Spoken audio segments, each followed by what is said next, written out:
Oke, terima kasih. Jadi ini nanti kita akan menjelaskan ya, kita akan menjelaskan mau menggunakan IP security site to site. Jadi ini ada site 1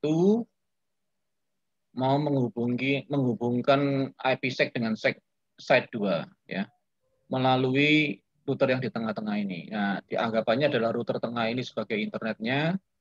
Ini adalah nomor publik dari site 1, ini adalah nomor publik dari site 2. Nah, di site 1 itu punya local address ini 5192.168.50.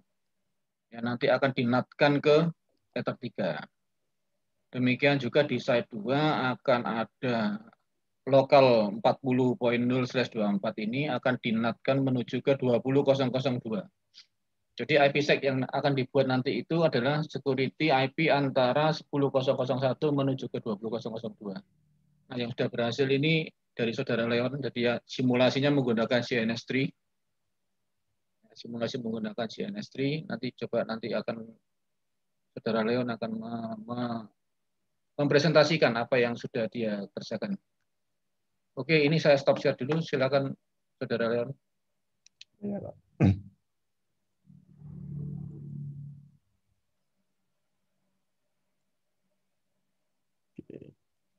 Sudah kelihatan ya, Pak?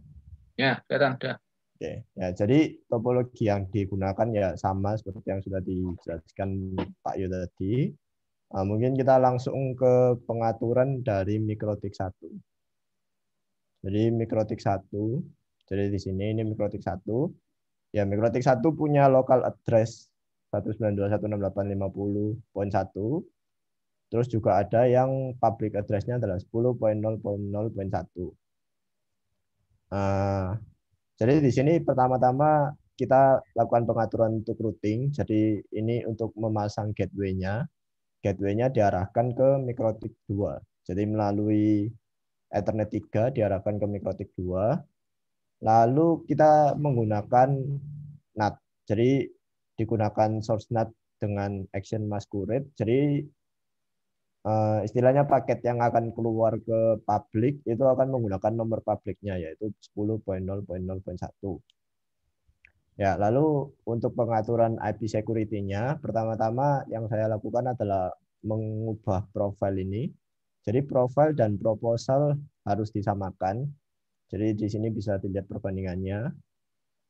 Ya, jadi untuk profil ini saya menggunakan SHA-1, di proposal juga menggunakan SHA-1. Lalu enkripsinya 3-dash dan di DH grupnya ini MODP 1024. Jadi itu sama yang ada di proposal. Nah, ini juga nanti akan dilakukan di site satunya yaitu mikrotik 3.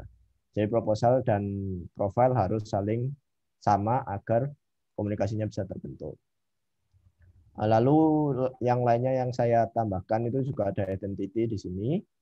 Jadi identity ini seperti proses autentikasi untuk peer-nya. Jadi di sini peer 1 karena ya yang digunakan hanya peer 1, lalu diberi secret. Jadi secretnya ini bisa dilihat. Nah, jadi terserah secretnya apa, nanti disamakan dengan set yang satunya juga. Jadi kalau kita lihat di pengaturan peer-nya, ya, jadi di pengaturan peer ini yang kita perlu isi adalah address ini. Jadi address ini merupakan IP publik dari set satunya. Jadi kalau misalnya kita lihat ke mikrotik 2, di mikrotik 2 ini dia memiliki IP publik 20.0.0.2. Jadi itu yang dimasukkan di sini. Lalu untuk port dan local address ini bisa dikosongi karena akan diisi secara default oleh mikrotik. Hal lain yang diatur juga profile karena tadi profilnya kita edit yang default, jadi kita bisa gunakan profile yang default saja. Setelah peers ini dibentuk, langkah selanjutnya itu membentuk polisi. Jadi di polisi ini saya menggunakan CHR versi 6.45. Jadi di sini kita bisa memasukkan peer yang ingin kita gunakan. Jadi misalkan saja saya memasukkan peer 1, dia akan secara otomatis mengambil SA destination address sesuai dengan peer yang sudah saya buat. Jadi destination address-nya 20.0.0.2. Di sini juga otomatis akan diambil 20.0.0.2.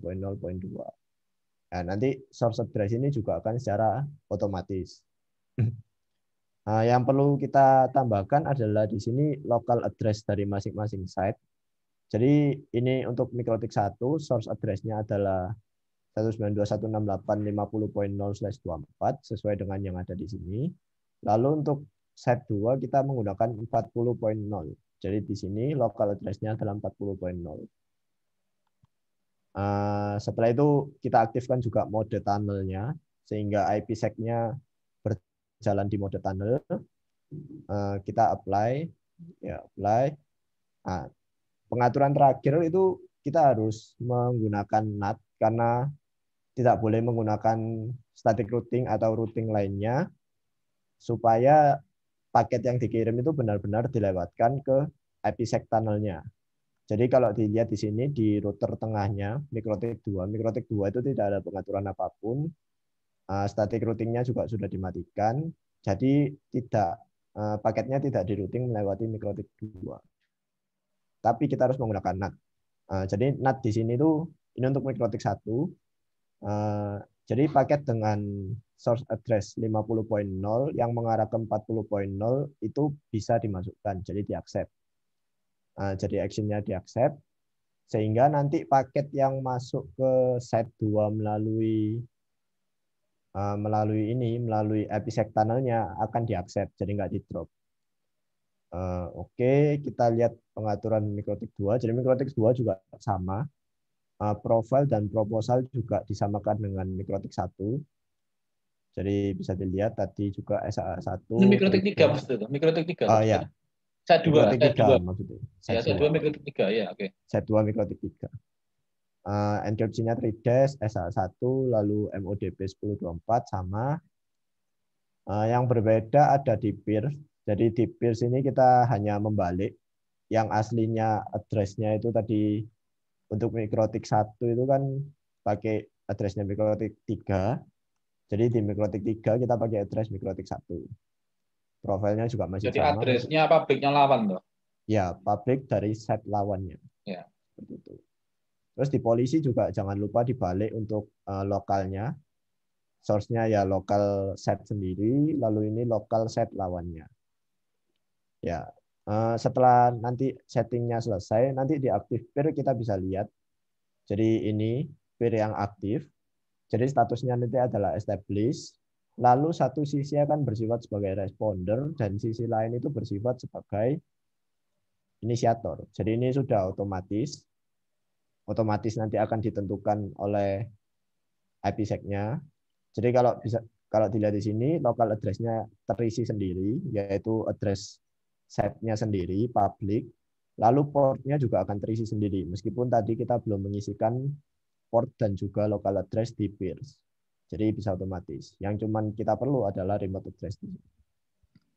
Oke. Kita juga bisa melihat di install SI ini. Jadi ini SI yang sudah terpasang untuk masing-masing set. Jadi dua arah antara komunikasi set 1 dengan set 2 maupun set 2 dengan set 1. Jadi dua arah seperti itu.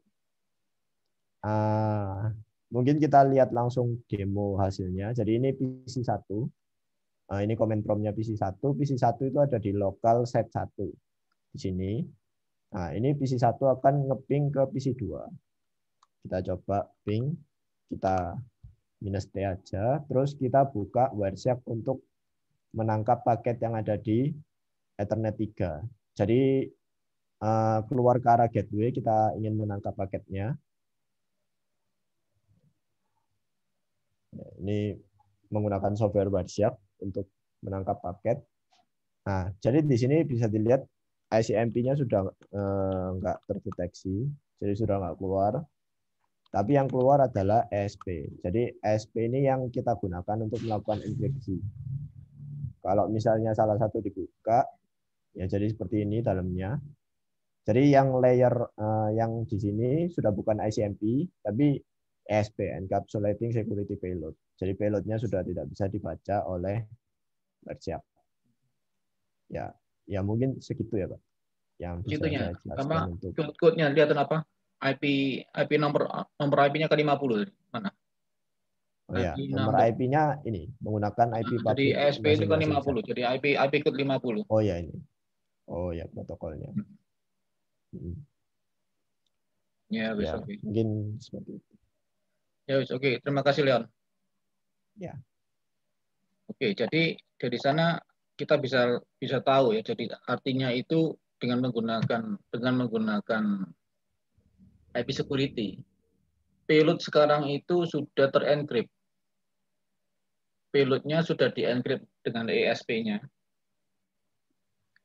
Terus ada header ESP-nya. Tadi itu sudah kelihatan header ESP-nya. Dia akan mengencrypt payloadnya. Nah, payload tadi itu isinya apa? Barsek sudah tidak akan bisa tahu. Bagi dia itu ada paketnya ESP gitu aja. Ya.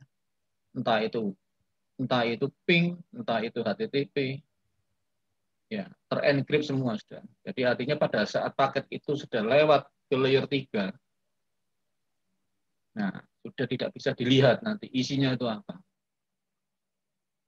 Ya. Oke, terima kasih Leon dan teman-teman yang semua yang lain yang di sini.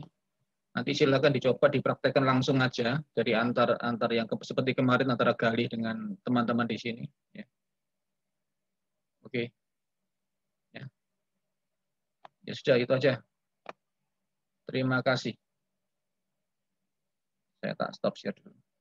Stop.